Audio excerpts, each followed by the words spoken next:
l'objectif derrière en disant que le Mali, Bamako, va tomber. Parce que si on parle de Bamako, parce qu'ils estiment que les autres villes sont déjà tombées. Je ne sais pas si on se suit.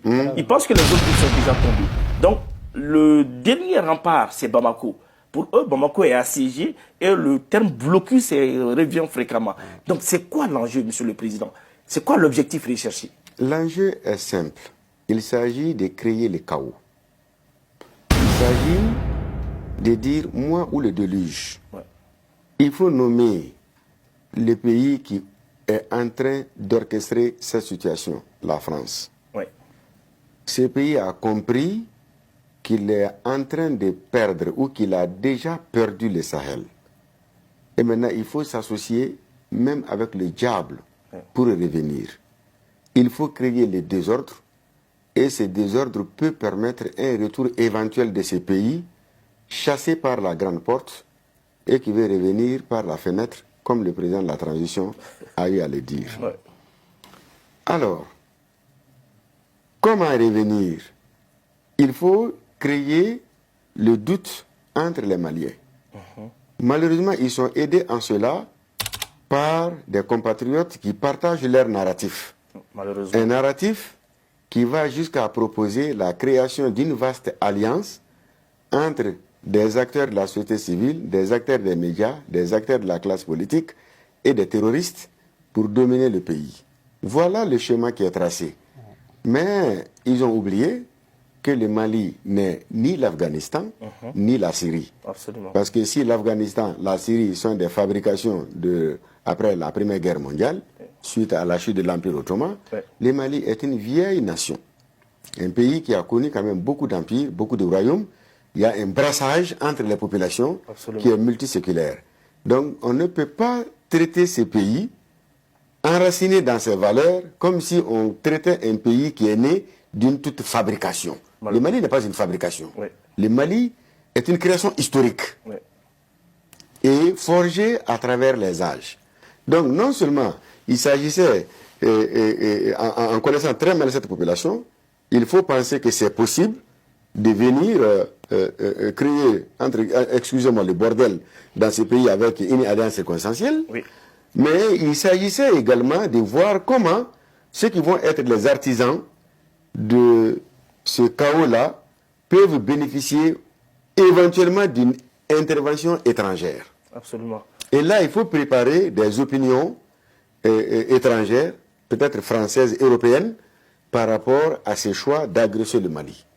Malheureusement, je crois que les Maliens, malheureusement pour eux, mais heureusement pour nous, le peuple malien a compris la supercherie, M. Bokoum, n'est-ce pas? Quel est l'enjeu, selon vous, de cette campagne de dénigrement, de cette cabale médiatique contre notre pays? Pourquoi? Qu'est-ce que ces médias ont à y gagner? Je l'ai dit à l'entame de mon propos que, de toute façon, la journaliste, soit elle a été trompée par sa source, soit elle est de mauvaise foi. Dans tous les cas, elle a trompé ses téléspectateurs. Oui. Et ça, pour un jeune journaliste comme moi, qui est toujours pris ces médias-là comme des modèles, ça me frustre, ça me désillusionne de voir que des modèles peuvent tomber aussi bas. Je n'ai pas peur du mot, ils sont tombés très bas. Et c'est dommage. Donc, quand j'analyse les narratifs, je peux déjà déduire que la France, elle est en train d'expliquer ou bien de faire croire au monde que le Mali, ça ne va pas du tout, que le Mali va très mal, de plus en plus mal depuis que la France a quitté le Mali, oui. Que la France étant leader du monde a un rôle à jouer pour que les terroristes n'arrivent pas à faire tomber Bamako. Ils sous-entendent que tous les pays ont été en tout cas contrôlés par les terroristes et que la France, comme elle a eu à intervenir en 2012, elle a un rôle historique, nanani, nanana, à jouer pour que les Mali ne tombent pas. Parce que si Mali tombait, c'est tous les pays comme la Côte d'Ivoire et le Sénégal qui seront menacés et que les entreprises françaises et d'autres intérêts français sont là. Cela ne doit pas venir. Donc, pour résumer, la France est en train de préparer, je vais dire, c'est ce que je pense réellement. J'allais dire les médias sont en train de préparer une intervention, mais il se trouve que, puisque c'est des médias français qui sont dirigés par le ministère français des Affaires étrangères, financés et dirigés, donc ils sont en train de préparer les mentalités à une intervention militaire. C'est comme ça que je vois la chose. Justement, Monsieur le Président, Monsieur Bokoum m'a parlé d'un pays, la Côte d'Ivoire. Je suis régulièrement des chaînes ivoiriennes. La réaction de la France, je peux comprendre. C'est l'ancienne puissance colonisatrice. Mais je ne comprends pas la réaction des médias ivoiriens. Si vous avez bien regardé la vidéo, il y a un chroniqueur, Monsieur le Premier ministre a dit il faut nommer les choses parce que mal nommer les choses, c'est aggraver les problèmes du monde. On va le dire clairement. Il y a un journaliste, un chroniqueur là-bas du nom de Daouda Coulibaly. Le monsieur, il ne cherche que l'apocalypse au Mali. Pour ceux-là qui ont l'habitude de suivre la chaîne Live TV, c'est lui qui a dit tout de suite que la Côte d'Ivoire, son pays, va recevoir des réfugiés maliens. Je me dis, comment est-ce qu'on peut se permettre de détester autant un pays frère? Et de l'autre côté aussi, sur la chaîne ivoirienne, la nouvelle chaîne ivoirienne, il y a un autre chroniqueur du nom de Arthur Banga qui s'est même permis de manquer de respect à nos premières institutions, soit le président de la transition, le général d'armée Assimi Goïta, le président capitaine Ibrahim Traoré du Burkina Faso. À la limite, c'était des insultes. Bon, j'arrive pas à comprendre, vous deux, c'est quoi l'intérêt de la Côte d'Ivoire derrière? Qu'est-ce que la Côte d'Ivoire a gagné en dénigrant autant l'État malien? Franchement, Sako, une question mérite réponse. Moi, j'accorde peu d'importance à des administrations qui se cacheraient derrière des influenceurs ou des médias pour régler des questions diplomatiques ou des questions politiques entre États. Un État est tellement sérieux que on ne peut pas régler ses comptes à travers des individus qui pourraient déstabiliser ce pays-là. Le Mali est un grand pays. Je vois des agissements de certains médias, je vois les agissements de certains influenceurs qui, depuis la semaine de l'encerclement, entre guillemets, de Bamako, là, sont devenus très actifs. Et la chaîne en question dont vous parliez, les conditions dans lesquelles cette chaîne est née, le monde entier le sait.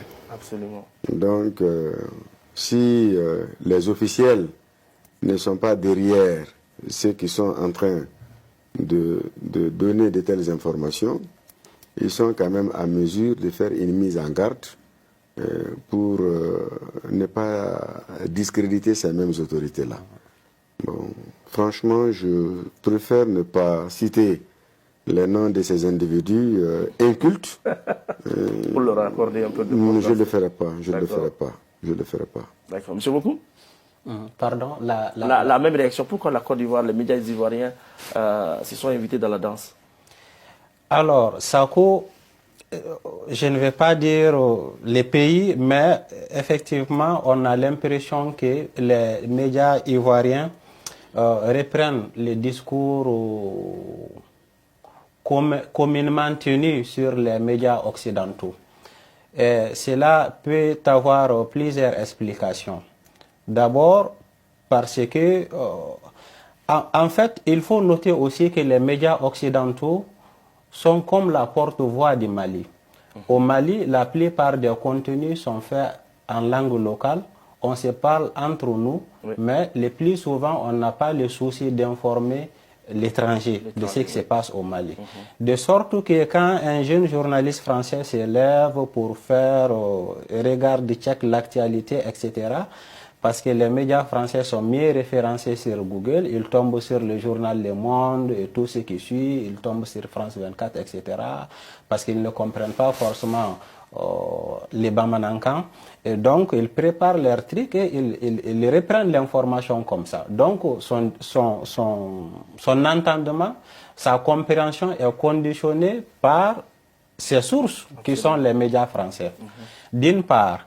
D'autre part, ça peut aussi s'expliquer par le fait que, bon, on croit toujours que la France, c'est une superpuissance, on veut plaire à la France afin d'être invité dans des colloques en France, recevoir des bourses de la France, etc.